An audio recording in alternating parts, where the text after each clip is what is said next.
Hello everyone. In this video, we are talking about measure of dispersion. In real world, when we are dealing with any data, the data is very huge, and it's very much important that we know the distribution of the data. So, measure of dispersion helps us in this, in identifying that how the data is being distributed. It also checks us that how much the data is deviated from the central tendency. Now, when I say central tendency, I'm talking about mean, median, mode, and some of the most common measure of dispersions are range, interquartile range, standard deviation, MAD, and coefficient of variation.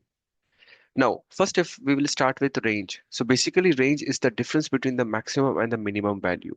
It helps us to know about the scope of the data. So when I say scope of the data, let's imagine that we have multiple products, and if we want to understand what is the range of each product or the sales of range of each product.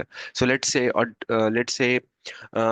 sales of one of the product is let's say 250, and sales of another product is 220. Okay, and they have a maximum range, maximum and minimum value of both the products. So if we take the difference, then we can say, okay, the range of sales of this product is this much, and range of sales of this product is this much. So then it will help us in comparing the data. Okay, and we can also identify like uh, on which product we have to work more. Okay, so this similar comes with the demand also. Like if we have two products, then if the range of one product is much higher than the other, so then we can understand like what is the reason behind it. Okay, why there is more demand for one product. So this way we can get the scope of the data.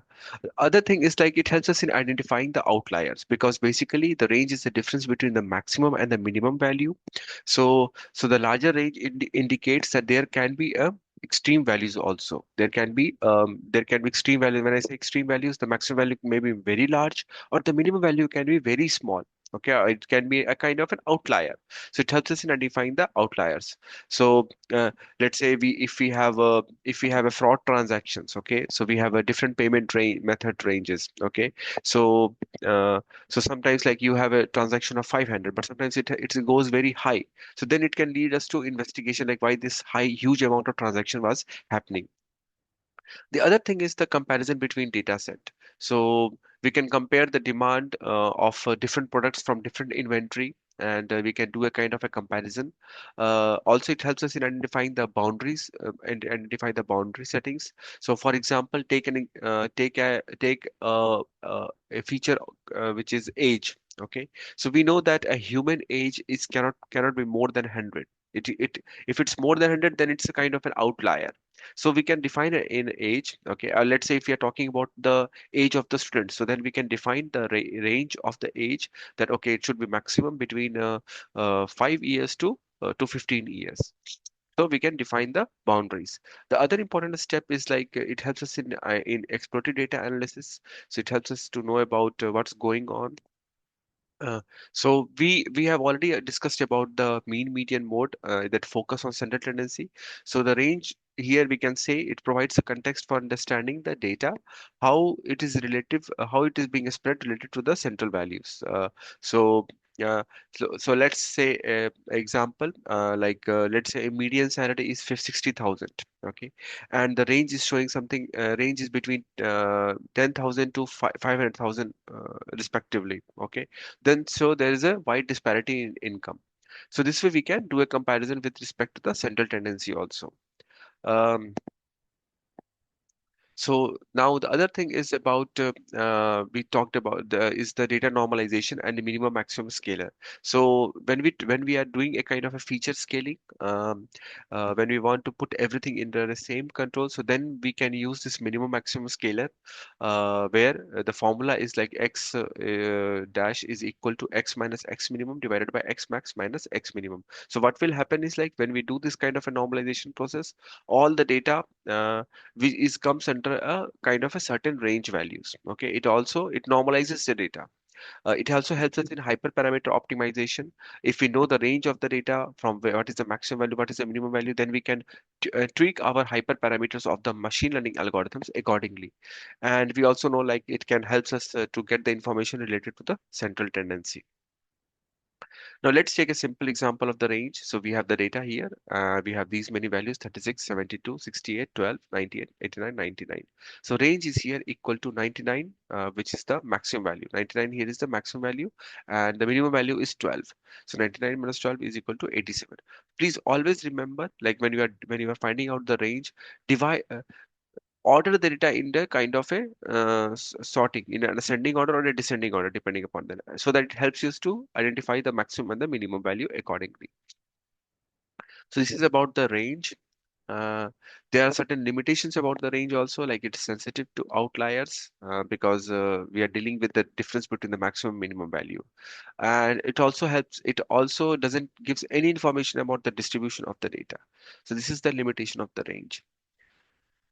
Next is another important measure of dispersion is interquartile range. So basically, interquartile range is the range which is being computed or on the middle 50% of the observation after eliminating the highest and the lowest 25% of the observation in the data arranged in the ascending order.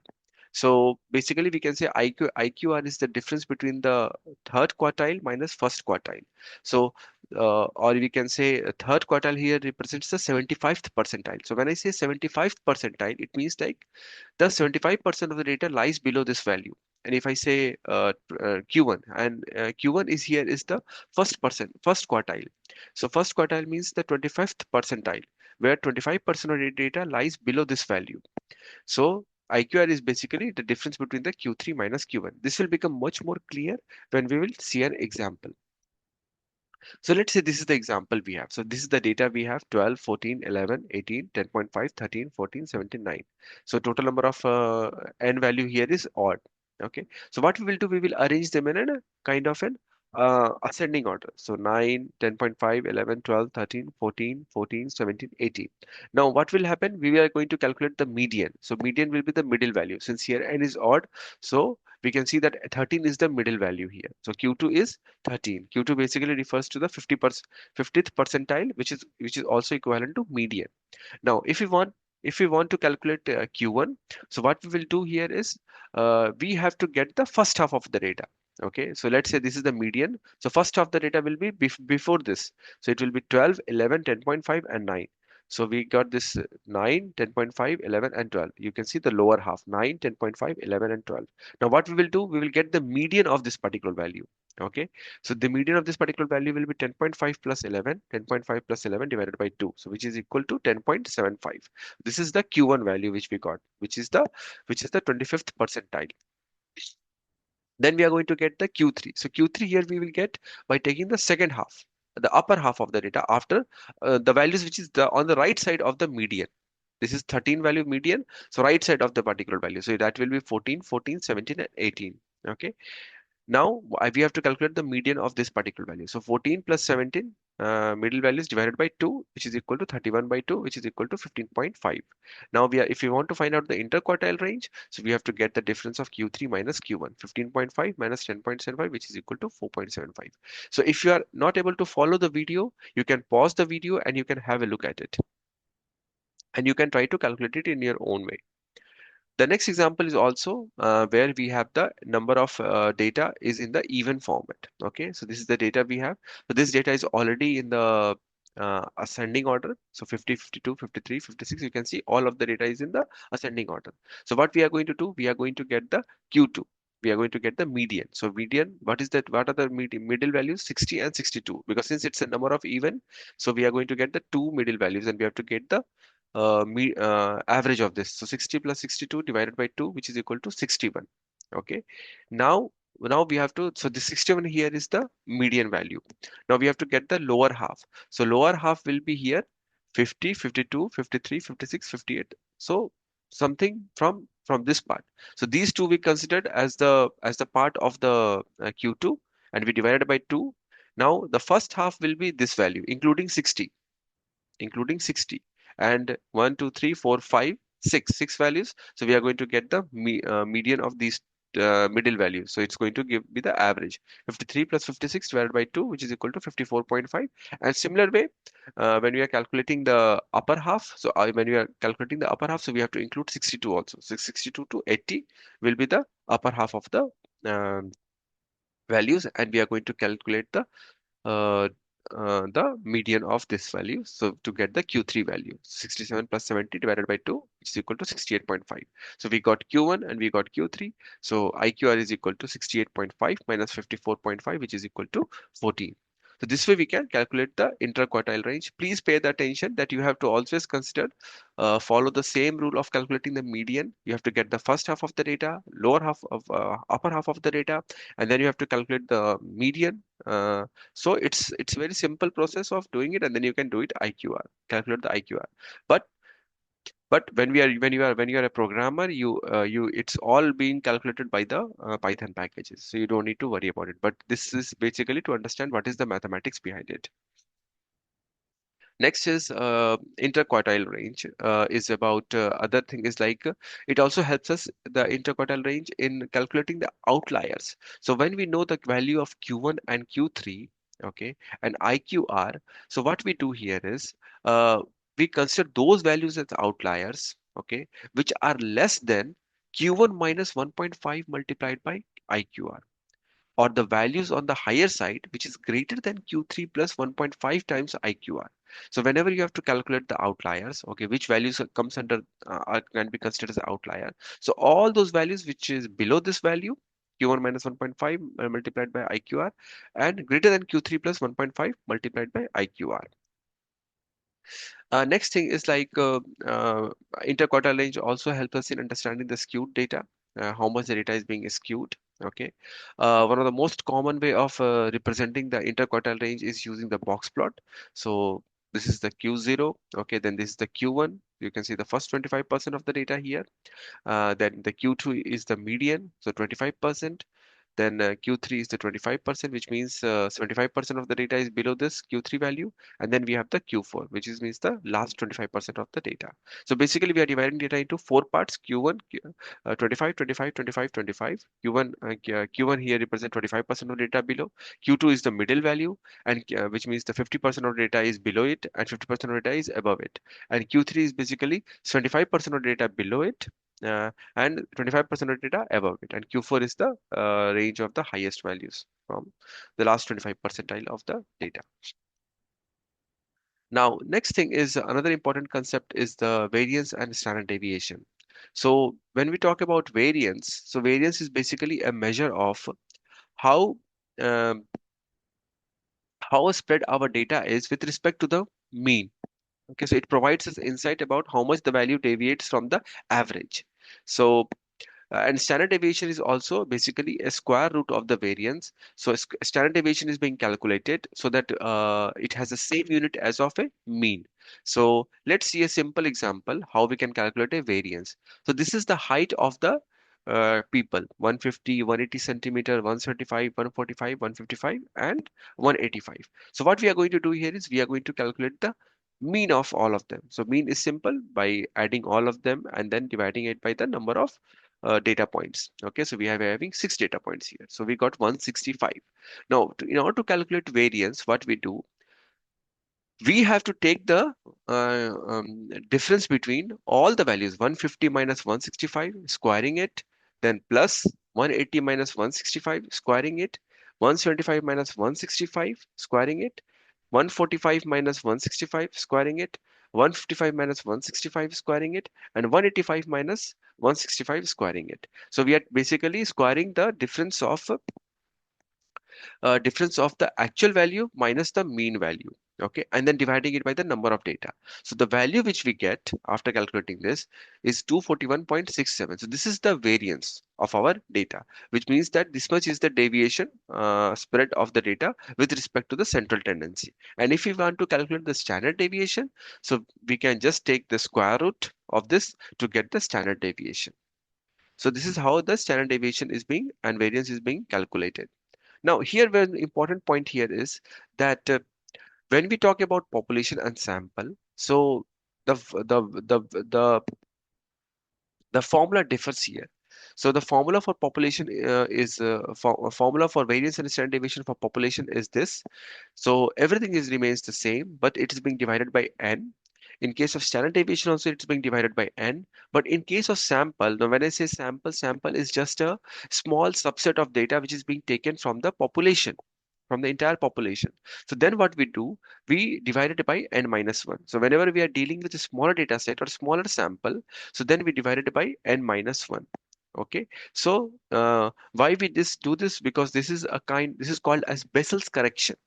So when I say Bessel's correction, it's being applied to the calculation of sample variance and sample standard deviation to produce an unbiased estimate. Okay, so because it's not possible to take all the values of the population. Let's say if you want to do a kind of a survey. Okay, so we can just take a certain population and we can do the surveys. It's not possible to reach out to each and every people and to get their feedback. So that's why if we want to deal with a smaller data set, we do this n minus 1 here to get a more generalized results. Variance and standard deviations are very much important because as we go further, so it's a kind of a cornerstone of the inferential statistics. With the help of variability and spread, it helps us in measuring them. It's also a basis of the confidence interval. Uh, uh, Hypothesis testing. In hypothesis testing, we also some of the hypothesis test revolves around variance and standard deviation. um, Normal distribution and central limit theorem. It is important, and also it helps us in error estimation. So we can say that it's a very important measure. Uh, Variance and standard deviations are very much important when it comes to feature scaling. By scaling the data on the same line of on the same range of values. So what we do here is, if you see one of the way of doing the feature scaling is using the z-score. So here the formula is x minus mu divided by the standard deviation. It also helps us in model performance. So when we have the standard deviation, so we can evaluate the consistency of model performance according across the different data sets. So when we are running the cross validation also, so standard deviation of the model accuracy across folds helps us to assess the stability of the model. In risk measurement, so like let's say if you have a financial data and if you're doing a kind of a data analysis, standard deviation is used to measure the volatility of or risk. So a high standard deviation means that there is a lot of deviation. Let's say if we talk about the stock prices, if it's a high standard deviation, which means that more volatility. um, and if it's a low standard deviation, which means that the stock prices are which is more stable. Anomaly detection. Okay, so it also helps us in identifying the outliers.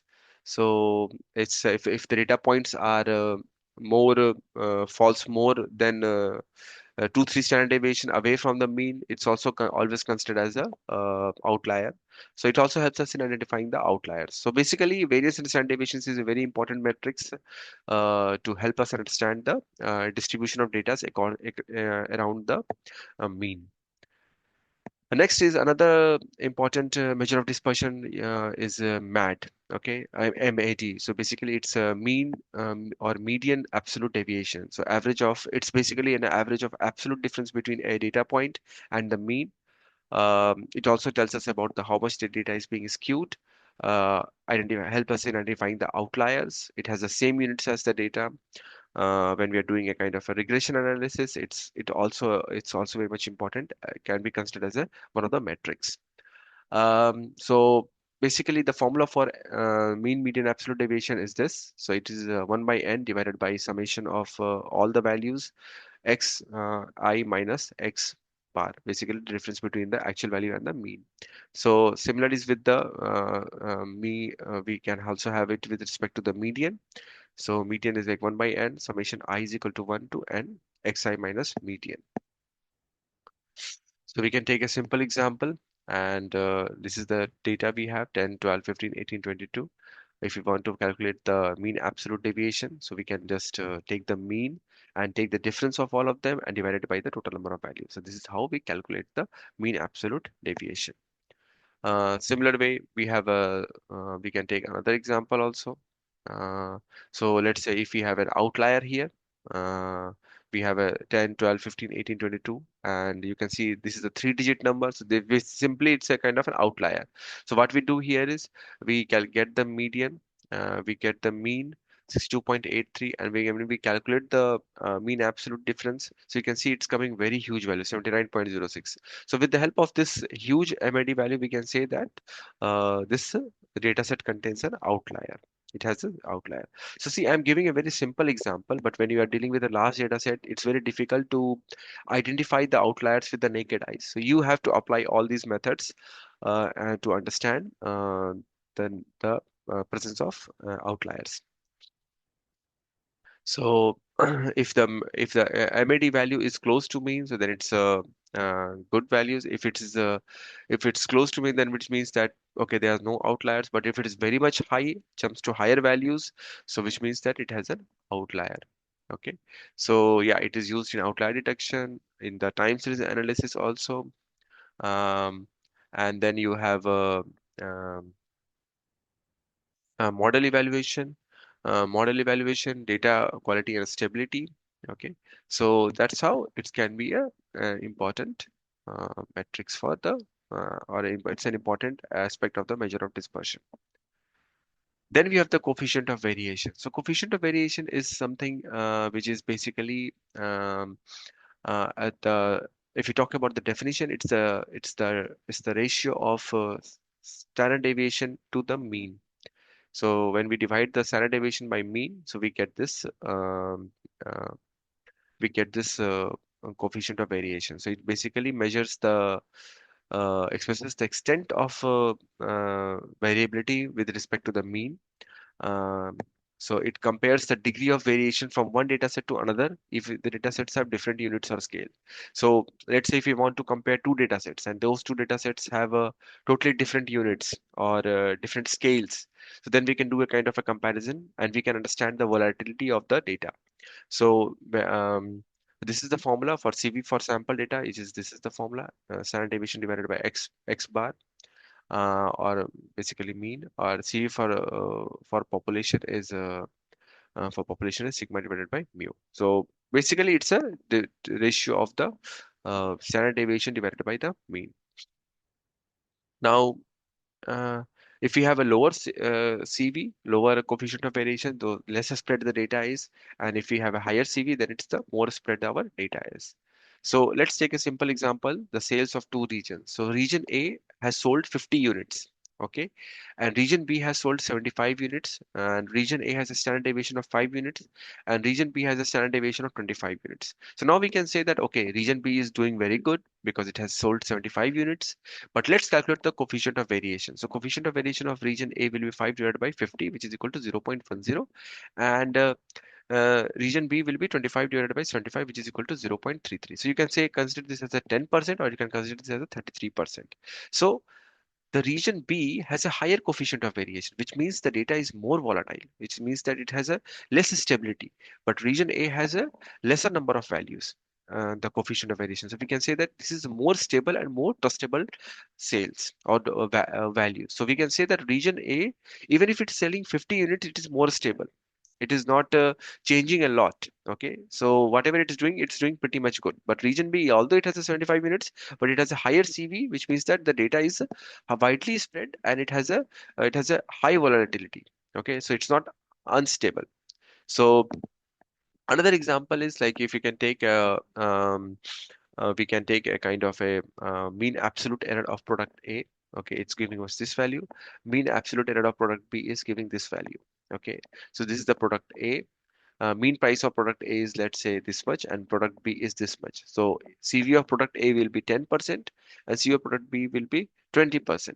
Okay, so this is also here. It helps us in doing a kind of a comparison. Okay, let's say if you are doing a kind of a demand forecasting, and you have a mean absolute error as your metrics. Okay, so then in that case, you can get the MAE for product A, product B, and then you can see get the coefficient of variation to check that which one is a more stable.